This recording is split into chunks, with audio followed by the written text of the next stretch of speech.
Okay, so here we are in the file for this week.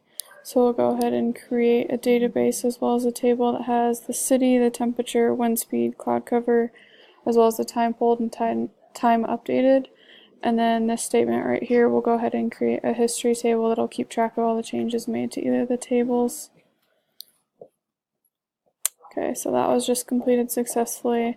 Then we'll come down here to this insert statement and insert the values into the current weather table.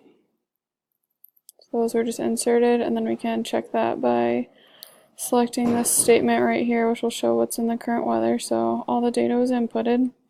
And then we'll come down here to this update statement and highlight that. And then this will update the weather for Denver.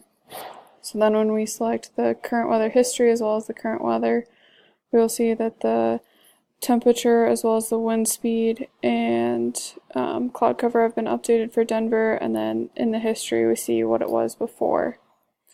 And then if we come down here to this delete statement, if we select that, then that'll delete everything from the current weather, so that will now be empty, and then the history will show all the changes that were ever made to the table.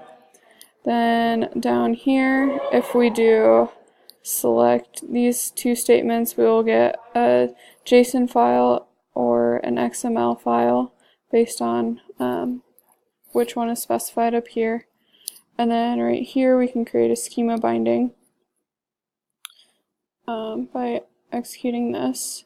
And then to see that, do this. So there's nothing in the current weather table. So if we try to drop it, we'll see that we'll be unable to due to the schema binding.